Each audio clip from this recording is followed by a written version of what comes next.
এখন আমরা যে রান্নাটা শুরু করব সেটা হচ্ছে গিয়ে চিকেনের চেঙ্গিসি, যার মধ্যে চিকেন কাটা আছে পরিষ্কার করে, এবং আপনারা দেখতে পাচ্ছেন টমেটো পেঁয়াজ সব কুচানো আছে। আমি এখানে ছোট সাইজের পেঁয়াজ নিয়েছি, কিছু পরিমাণ লঙ্কা নিয়েছি ঝাল অনুযায়ী, আমি একটু ঝাল খেতে ভালোবাসি। এর মধ্যে আছে গিয়ে রসুন বাটা, তার পাশে আছে গিয়ে আদা বাটা। এরপর আমরা মশলায় চলে আসছি। মশলায় আছে গিয়ে এইখানে আছে গিয়ে গোলমরিচ, হলুদ, শুকনো লঙ্কার গুঁড়ো, কাশ্মীরি গুঁড়ো, তারপর আছে একটা গরম মশলা ঘরে বানানো, জিরে গুঁড়ো ও ধনে গুঁড়ো। এরপর এই মশলাগুলোকে দিয়ে আমরা এই চিকেনের মধ্যে ম্যারিনেট করব।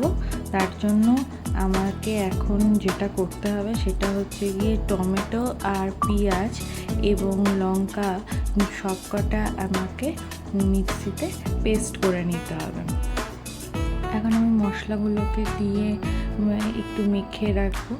যেহেতু এটা চিকেন চেঙ্গিজি, যার জন্য এটার টেস্টটা কিছুটা খাট্টা মিঠা টাইপের আসবে।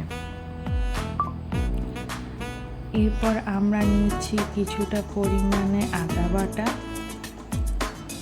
তারপর আমরা কিছুটা পরিমাণে নিচ্ছি রসুন বাটা। এরপর আমরা এটাকে ভালো করে মাখবো।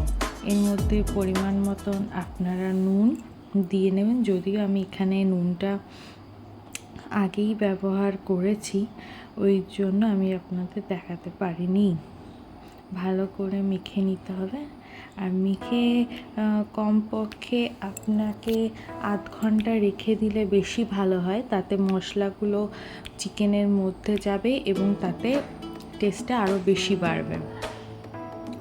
দেখছেন আপনারা আমার এখানে ভালো মতন মাখানো হয়ে যাচ্ছে। এরপর একটুখানি আমরা তেল দিয়ে নেব। এরপর পেঁয়াজ, লঙ্কা আর টমেটো যেটা ছিল সেটা আমি গরম জলে কিছুটা ভাপিয়ে নিয়েছি। ভাপিয়ে এই যে পাশে রাখা রয়েছে। এবার আমি এটাকে একটা পেস্ট বানাবো, যেটা আপনাদের আমি আগেই বললাম যে পেঁয়াজ, লঙ্কা, টমেটোর একটা পেস্ট তৈরি করব, সেই জন্য আমরা এটার একটা পেস্ট তৈরি করে নেব।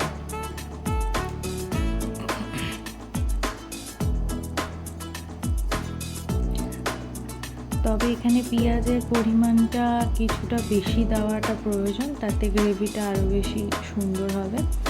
আর আমি এর মধ্যে কিছু পরিমাণ কাজু দিয়ে দিচ্ছি, তাহলে একটুখানি ঘন হবে।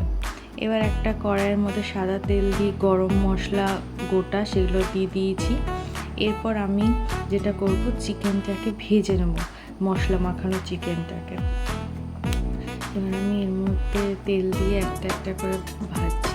এটা আমার লোহার কড়াইতে খুব ভালো পরিমাণে ভাজা হয়।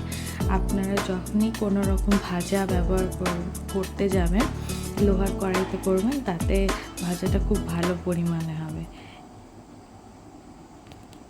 এরপর আমার মশলাটা দিয়ে কষানো কমপ্লিট।